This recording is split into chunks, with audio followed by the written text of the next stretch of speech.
انسان کی زندگی میں کچھ چیزیں اپنے معیار کے اعتبار سے اتنی اونچی ہوتی ہیں کہ انہیں سمجھنے کے لیے انسان کو اپنی سوچ میں بہت تبدیلی لانا پڑتی ہے۔ ایک عام انداز فکر رکھتے ہوئے انسان بڑی بڑی حقیقتوں سے آگاہ نہیں ہو سکتا۔ جیسے زمین پر رہتے، اس پر چلتے پھرتے یہ سمجھنا مشکل ہے کہ یہ اسفیریکل شیپ میں ہے۔ اس کے کرویچر کو دیکھنے کے لیے انسان کو ایک سرٹن ہائٹ تک جانا پڑتا ہے۔ بالکل اسی طرح اللہ تعالیٰ کی طاقت اور اس کے اختیارات کو سمجھنے کے لیے انسان کو اپنی سوچ میں بہت وسعت لانا پڑتی ہے، لیکن اس کے باوجود اس کی طاقت، اس کی قوت کو لفظوں میں بیان نہیں کیا جا سکتا۔ ہم پانی کی طاقت، آگ کی شدت اور طوفانوں کی رفتار سے اس کی طاقت کا تھوڑا بہت اندازہ ہی لگا سکتے ہیں، لیکن اللہ تعالیٰ کا اپنا انداز بیان اتنا ایکوریٹ ہے کہ وہ صرف ایک جملہ استعمال کرتے ہیں اور اس میں پورا مطلب سما جاتا ہے۔ اللہ تعالیٰ قرآن پاک میں فرماتے ہیں، ان لوگوں نے اللہ کی قدر ہی نہ کی جیسے اس کی قدر کرنے کا حق ہے۔ اس کی قدرت کاملہ کا حال تو یہ ہے کہ قیامت کے روز پوری زمین اس کی مٹھی میں ہوگی اور آسمان اس کے دست راست میں لپٹے ہوں گے۔ پاک اور بالاتر ہے وہ اس شرک سے جو یہ لوگ کرتے ہیں۔ تو ذرا امیجن کرنے کی کوشش کریں کہ ایک ایسا بڑا پلینٹ جس کا میس تقریباً 6 ایکسپونینشل 24 kg ہے، اس کی اسپننگ سپیڈ بہت زیادہ ہے، لیکن ہم اس کے میس کی وجہ سے اسے محسوس ہی نہیں کر پاتے، جس کا ایک روٹیشن کمپلیٹ ہونے میں 24 گھنٹے لگتے ہیں۔ وہ زمین اللہ تعالیٰ کی مٹھی میں سما سکتی ہے۔ اگر غور کیا جائے تو اللہ تعالیٰ نے کتنے مختصر الفاظ میں اپنی طاقت کو بیان کیا ہے۔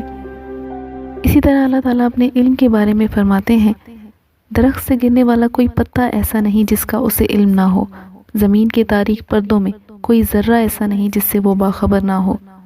اس آیت کی باریکی کا اندازہ لگایا جائے تو اس دنیا میں کتنے درخت موجود ہیں اور ہر درخت پر کتنے پتے موجود ہوں گے۔ اگر ہم صرف ایک درخت کے پتوں کا حساب لگانا چاہیں تو یہ ہمارے لیے ممکن نہیں۔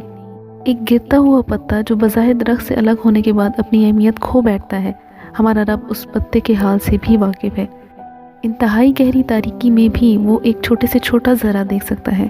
ہم کسی بھی باریک چیز کو کم روشنی میں تو دیکھ ہی نہیں سکتے اور اندھیرے میں تو سوال ہی نہیں پیدا ہوتا، لیکن اللہ تعالیٰ کو باریک سے باریک چیز دیکھنے کے لیے بھی روشنی کی ضرورت نہیں۔ اللہ تعالیٰ اپنی قدرت، اپنے اختیارات اور اپنے علم کو ظاہر کرنے کے لیے ایگزیکٹلی ان چیزوں کی مثال دیتے ہیں جن کو کسی دور میں کسی مشین کے ذریعے مہیا نہیں کیا جا سکتا۔ تو کیونکہ اللہ تعالیٰ کی ہر آیت حکمت سے لبریز ہے، تو جب ایک مومن ان آیتوں کے ذریعے اپنے رب کی بے پناہ طاقت سے واقف ہوتا ہے تو اسی خالق کی تخلیق ہونے کے ناطے وہ اپنے اندر ایک ایسی اسٹرینتھ محسوس کرتا ہے جو اسے تمام آزمائشوں سے گزرنے کا حوصلہ دیتی ہے۔ یہ واقفیت اس کے اندر ایک ایسی قوت پیدا کرتی ہے جس سے وہ کبھی بھی بے بسی محسوس نہیں کر سکتا۔ جب وہ یہ پڑھتا ہے کہ خالق کائنات ہر گرتے ہوئے پتے سے بھی واقف ہے تو وہ اپنے وجود کی اہمیت کو لے کر لاپرواہ نہیں ہو سکتا۔ جب وہ یہ جانتا ہے کہ وہ اس رب کائنات سے کچھ نہیں چھپا سکتا جو زمین کے تاریک پردوں میں ہر ذرے سے واقف ہے، تو وہ ایک بے خوف زندگی نہیں گزار سکتا۔ اگر وہ اتنے علیم اور اتنے حکیم ذات کی طرف سے بھیجا گیا ہے اور اس پر بھی یہ کہ حضور پاک صلی اللہ علیہ وآلہ وسلم کی امت میں سے رکھا گیا ہے، تو اس کی تخلیق بے مقصد نہیں ہو سکتی۔ وہ محض دنیاوی زندگی سے فائدہ اٹھانے کے لیے نہیں آیا، جہاں ہمارے رب کے علم کی کوئی حد نہیں، جہاں اس کی رحمت ہر چیز پر چھائی ہے، وہیں وہ حساب لینے میں بھی دیر نہیں لگاتا۔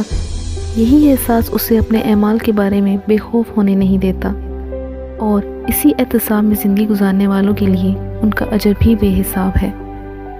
جس طرح اللہ تعالیٰ کا علم اور اس کی طاقت اممیریبل ہے، اسی طرح اللہ تعالیٰ کا انعام بھی ہمارے تصور میں نہیں سما سکتا۔ نبی پاک صلی اللہ علیہ وآلہ وسلم فرماتے ہیں کہ جنت میں ایک درخت ایسا ہے جس کے سائے میں ایک تیز گھوڑ سوار 100 سال تک اپنا گھوڑا دوڑاتا رہے تب بھی اس کا سایہ ختم نہیں ہوتا۔ اور اسی جنت کے بارے میں اللہ تعالیٰ فرماتے ہیں، دوڑو اور ایک دوسرے سے آگے بڑھنے کی کوشش کرو اپنے رب کی مغفرت اور اس جنت کی طرف جس کی وسعت آسمان و زمین جیسی ہے، جو مہیا کی گئی ہے ان لوگوں کے لیے جو اللہ اور اس کے رسولوں پر ایمان لائے ہوں۔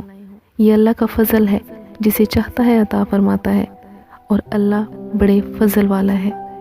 کیا انسانی عقل میں یہ بات سما سکتی ہے کہ اتنا بڑا انعام محض چھوٹی سی کوشش پر دے دیا جائے؟